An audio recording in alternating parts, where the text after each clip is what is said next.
What would happen if overnight the United States government stopped helping millions of families? What would happen to those who depend on benefits such as food stamps, housing vouchers, and Social Security to survive? Well, that moment may be closer than many people imagine. 2025 could be the year the American benefit system collapses. But how did this begin? And who will be most affected when the money stops coming?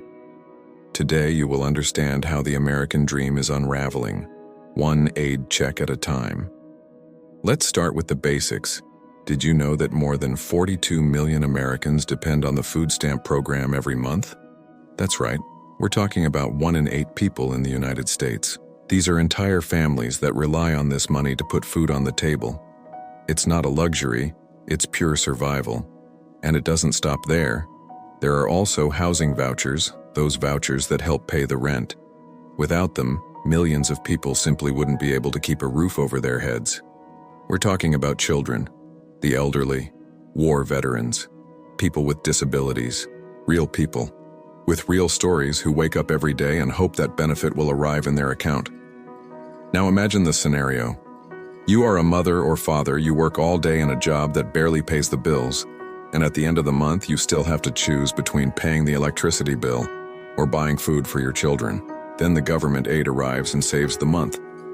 But what if that aid simply disappears? The problem is that the hole is much deeper.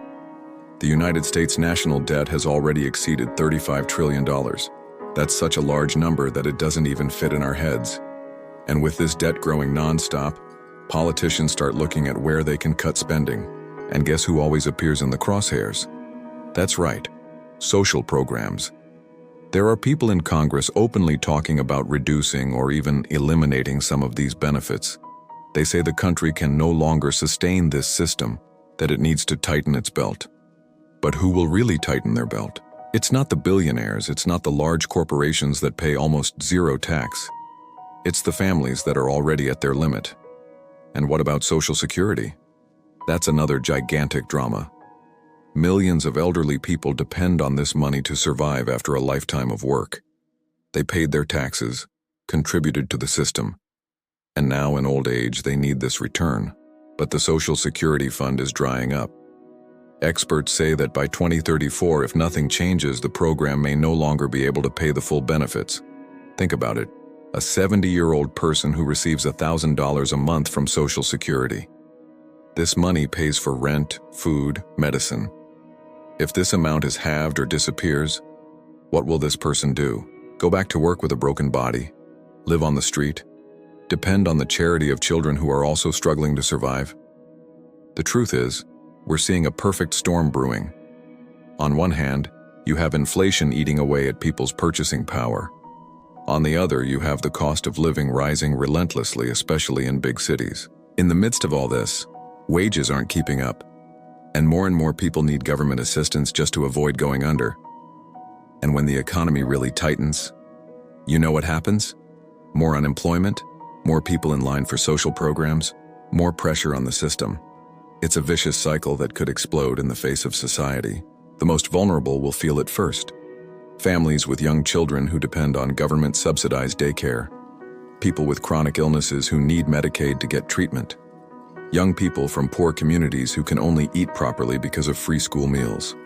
The collapse of benefits isn't just a matter of numbers and politics. It's about human dignity. It's about looking into the eyes of a hungry child and saying you have nothing left to offer. It's about seeing veterans who fought for their country sleeping on the streets because they lost their housing allowance. So the question remains, what will happen when this house of cards collapses? Will America wake up to reality, or will it continue pretending everything is fine until it's too late? Comment below what you think, and stick around until the end because there's still much more you need to know about this ticking time bomb that's about to explode. Try again. Claude may make mistakes. Always check the answers. In recent months, the American government has been signaling drastic reductions in social assistance programs. The reason? Recorded deficits, increased public debt, and political pressure to cut spending. But what seems like a simple economic decision could plunge millions into poverty. The Supplemental Nutrition Assistance Program, SNAP, which helps more than 40 million Americans put food on the table, could lose up to 25% of its federal budget. Meanwhile, housing programs like Section 8 already have waiting lists of more than 2 years. The result? Homeless people, families without food, and cities increasingly filled with despair. But wait.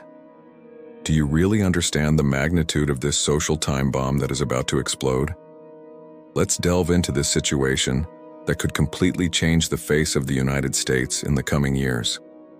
First, let's talk about real numbers, numbers that affect real people. When we say that SNAP could lose 25% of its budget, we're talking about billions of dollars that will simply disappear. This means that families who today can afford the basics to survive, rice, beans, milk for their child, bread, will suddenly have to choose between eating or paying the electricity bill. Imagine the anguish of a mother who has to look at her hungry child and has no way to feed them. And we're not just talking about the unemployed.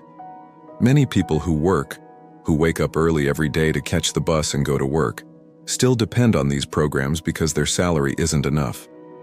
These are the so-called working poor, people who work 40-50 hours a week and still can't pay all their bills. These cuts will hit hardest those who are working the hardest to get out of this situation. Now let's move on to Section 8, the housing program. Does a 2-year waiting list seem like a long time? Look, in some big cities like New York, Los Angeles, and Chicago, there are people waiting 5-6 years for help. And with the cuts coming, those lists will simply freeze. New families won't even be able to get on the waiting list. Do you know what that means in practice? More people living on the streets, more children sleeping in cars, more entire families crammed into tiny rooms because they have no other option. But the story gets even heavier when we look at the chain effects. When you take away people's food and housing, what do you think happens? Crime increases because desperate people do desperate things. Hospitals become overcrowded because people get sick from hunger, cold, and stress. Schools suffer because hungry children can't learn. It's a domino effect that destroys entire communities. And there's more. These cuts are happening precisely at a time when inflation is still high. Rent has risen absurdly in recent years, and many people are still recovering from the impacts of the pandemic. It's like kicking someone who's already down. Those who defend the cuts say that fiscal responsibility is necessary, that the country cannot continue spending more than it collects. But here's the great irony.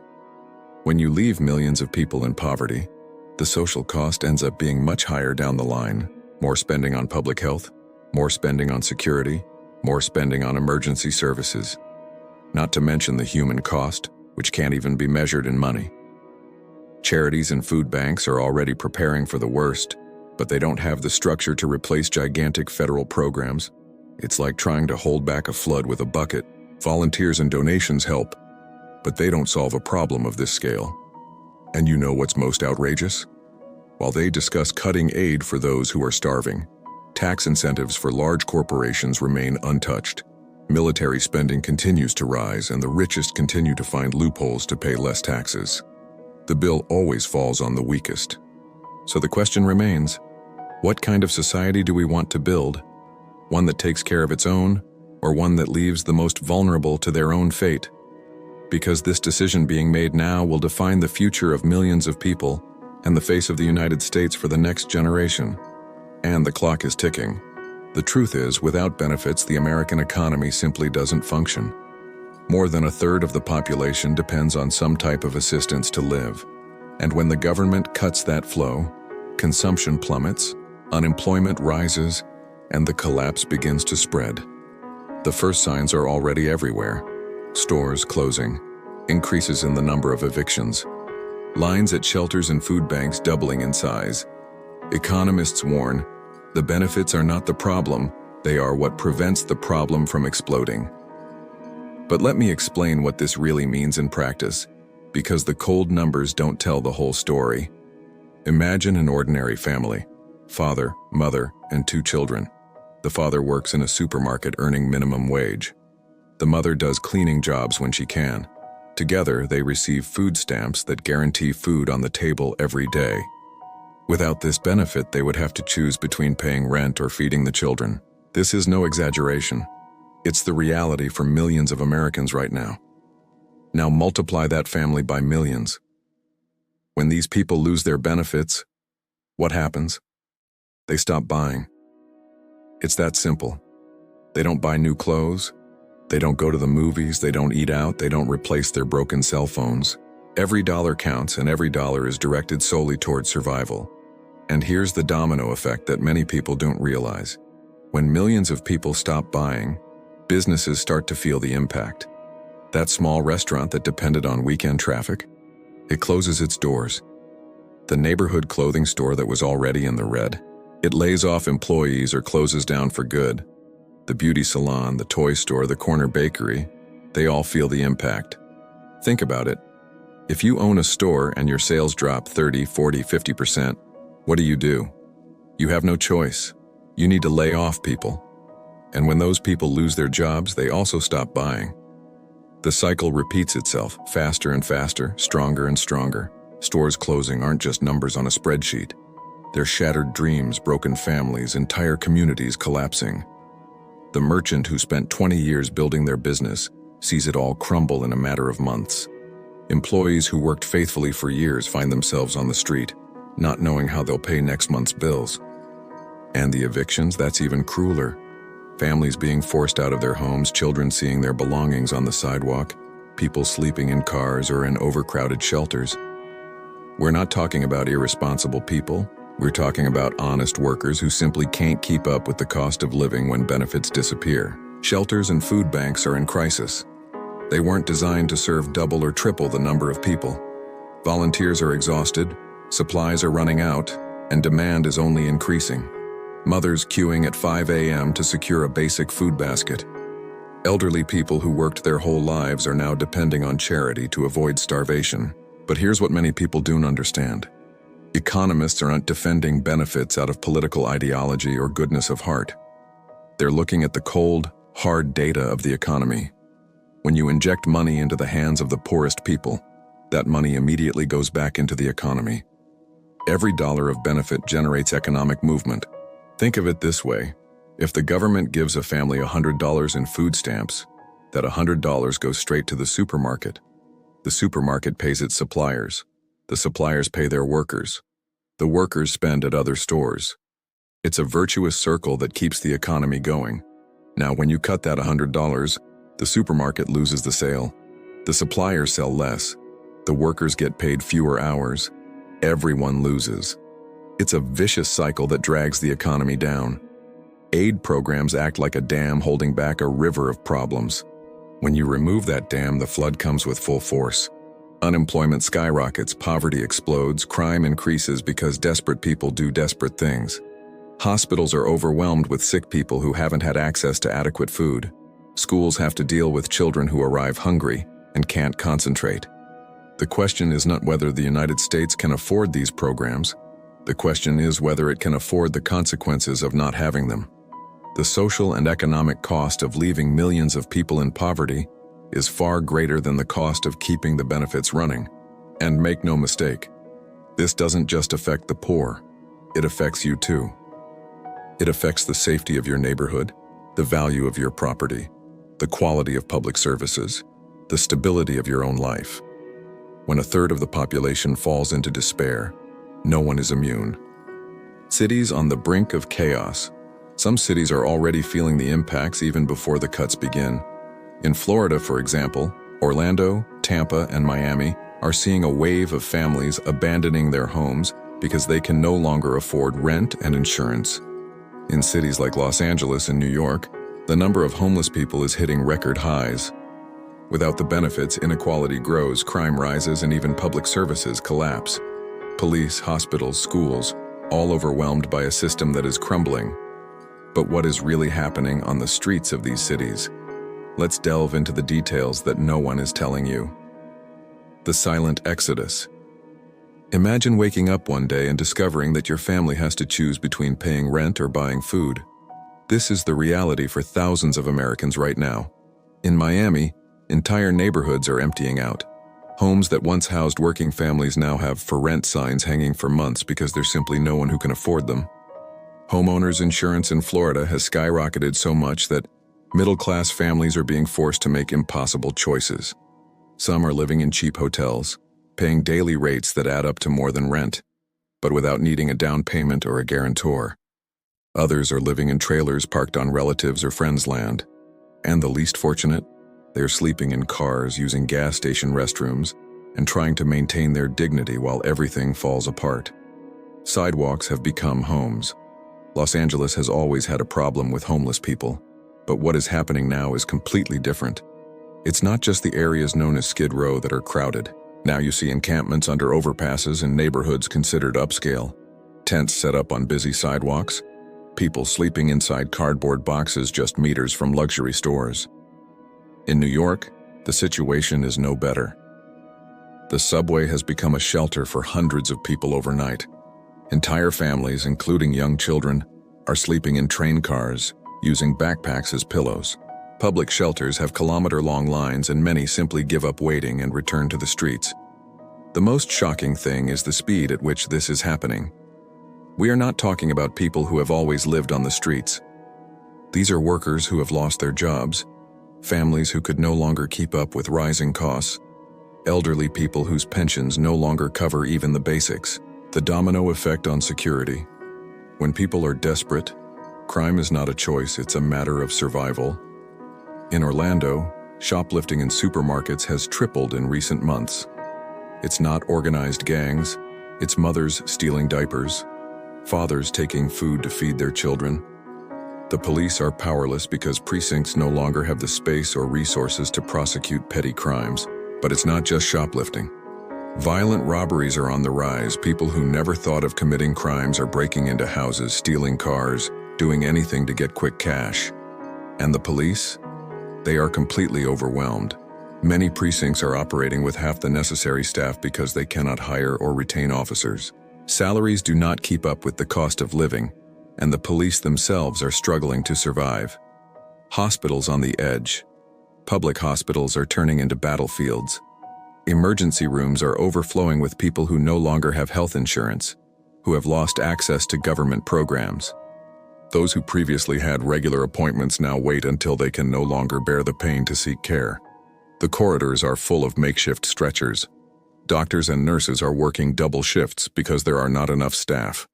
Many healthcare professionals are leaving the profession exhausted, burned out, without hope that things will improve. And the worst part? Diseases that could be easily treated are becoming fatal because people only seek help when it is too late. Diabetics who can no longer afford insulin, hypertensive patients without access to medication, children with simple infections that turn into severe pneumonia. The healthcare system is not only overwhelmed, it is collapsing. Abandoned schools. Public schools are feeling the brutal blow. Teachers are being laid off en masse because municipalities don't have the money to pay salaries. Classes that once had 20 students now have 40 or 50. There is no school supply, no adequate school lunch, no prospects. Children are going to school hungry because there is no food at home. Some schools are trying to maintain at least one meal a day, but resources are running out. And learning? It's taking a back seat. How can a child concentrate on math when they're worried about having a place to sleep at night? Many parents are taking their children out of school so they can work and help support the family. Teenagers who should be studying are working 2-3 jobs trying to help pay the bills. The American dream is dying before our eyes. The vicious circle. All of this creates a devastating, vicious cycle. Without education, children will not have better opportunities in the future. Without security, communities disintegrate. Without health, people cannot work. Without work, there is no way to pay for housing, food, dignity. Cities are literally splitting in two. On one side, those who can still hold on. On the other, a growing mass of people falling into an endless spiral. And what is the government doing? The cuts keep coming, the promises of solutions are lost in endless political discussions, while real people suffer real consequences. This is the reality that many prefer not to see, but which is happening now at this moment, on the streets of the largest American cities. And if you think this can't happen to you, think again. In a fragile economy like the current one, anyone is just a few unexpected events away from joining these thousands of people struggling to survive. The new America, rich on one side, hungry on the other. While millions struggle to survive, the top of the pyramid has never profited so much. Giant companies and billionaires receive incentives and tax cuts, while the average citizen loses the basics: food, housing, and dignity. This division creates a new America, where the American dream exists only for those who can afford it. And for those who can't, all that's left is to watch the richest country in the world become a stage for food lines and despair. But how did we get here? How did the nation that promises opportunities for all transform into a place where working from sunrise to sunset no longer guarantees even rice and beans on the table? Let's understand this reality that nobody wants to show in pretty advertisements. The growing abyss. The gap between rich and poor in the United States has reached alarming levels. To give you an idea, the richest 1% of the country controls more wealth than the entire American middle class combined. That's right. A small slice of the population concentrates more money, property, and investments than millions of working families combined. Meanwhile, nearly 40 million Americans live below the poverty line. These are fathers and mothers who work 2, sometimes 3 jobs, and still can't pay the rent at the end of the month. These are children who go to school hungry because there's nothing to eat at home. These are elderly people who have to choose between buying medicine or food. When working is no longer enough in the past, having a job meant security. It meant being able to build a life, own a home, maybe even leave something to your children. Today, millions of Americans work full-time and still depend on government food stamps to avoid going hungry. The cost of living has exploded. Rent for a simple apartment consumes 50%, 60%, sometimes 70% of the salary of someone earning minimum wage. What's left? How to pay for electricity, transportation, health, food with the crumbs that remain. Meanwhile, wages have remained frozen. The purchasing power of the average worker has not kept pace with inflation. What you could buy with $100 20 years ago, today doesn't even buy half of that. But the minimum wage? Practically the same. Billionaires and their invisible privileges. Now let's talk about the other side of the coin. While the population struggles to survive, American billionaires have increased their fortunes absurdly. During the pandemic, for example, when millions lost their jobs and faced the worst moment of their lives, American billionaires saw their wealth grow by trillions of dollars. How is this possible? Simple. The system was designed to protect the rich. Large corporations receive millions in tax incentives. They pay expensive lawyers and accountants to find loopholes in the law and pay less tax than a teacher or nurse. Some of the world's largest companies, which make billions a year, pay 0 federal tax. 0. Meanwhile, salaried workers have automatic deductions from their salary every month with no escape. The hunger that shames the richest nation. In the United States, a country that prides itself on being the largest economy on the planet, food banks report kilometer-long lines. Entire families wait for hours under the sun or rain for a box of basic food items. We are not just talking about unemployed people. Many of these people have jobs. They work every day, but their salaries are not enough. Children go to bed hungry. Elderly people skip meals to save money. War veterans who served their country live on the streets without a place to sleep. How can this be explained? How can we accept that in a country with so much wealth, so much abundance, there are people suffering from basic needs? Healthcare. You can't afford. And what happens when someone gets sick? That's when the nightmare is complete. The American healthcare system is one of the most expensive in the world. A simple trip to the emergency room can cost thousands of dollars. Treatments for serious illnesses bankrupt entire families. People avoid going to the doctor because they're afraid of the bill. Diabetics ration insulin, literally putting their lives at risk, because they can't afford the exorbitant price of the medication they need to survive. Meanwhile, the pharmaceutical industry and health insurance companies make billions. CEOs earn stratospheric salaries, while patients die because they can't afford treatment. The American dream has turned into a nightmare. The promise was clear. Come to America, work hard, and you will succeed. Your life will improve. Your children will have opportunities. You will buy your house, have your car, live with dignity. But that promise was broken. Today, the American dream is only accessible to those who were born with money or had extraordinary luck. For most, it's working until exhaustion, and even then living on the edge, an unforeseen event far from total financial collapse. And the future? Is there hope? The question remains, how far will this go? How much more can this inequality grow before something breaks down completely? History teaches us that societies with such a division between rich and poor cannot sustain themselves forever. What we see today is just the beginning of a much larger crisis. And while ordinary people continue to be squeezed, while families crumble under the weight of debt and lack of opportunity, those at the top continue to accumulate, protected by a system they themselves helped to build. This is the new America, a country divided not by states or ideologies, but by completely opposite realities. On one side, unimaginable wealth and privileges. On the other, a daily struggle for survival, hunger, despair, and a dream that died long ago. And you? Where do you fit into this story? Can you see this reality, or does it still seem too distant to be true? The year of turning point or collapse. The year 2025 will be decisive. Either the government finds a way to sustain the social system, or the country will plunge into the biggest humanitarian crisis since the Great Depression. Many believe there is still time to change, but time is running out. Because when the last check stops arriving, it won't just be the poorest who feel it, it will be all of America. And you know what's most frightening? Most people have no idea what's coming. They wake up every day, go to work, come home, and think everything will continue as it always has. But the signs are all there, screaming right in our faces. Think about it. When social benefits start to run out, what happens first? Families who depend on this money to buy food will have to make impossible choices. Medicine or food, rent or electricity bill. These decisions that no one should have to make will become a reality for millions. And it doesn't stop there. When these families stop buying, small businesses feel the pinch.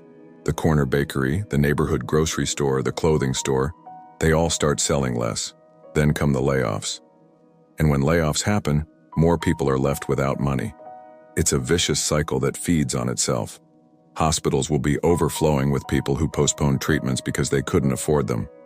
The streets will see an increase in people asking for help. Crime may skyrocket because desperation leads people to do things they never imagined. And here's the point that few understand. This won't just affect those receiving government assistance. It will affect everyone.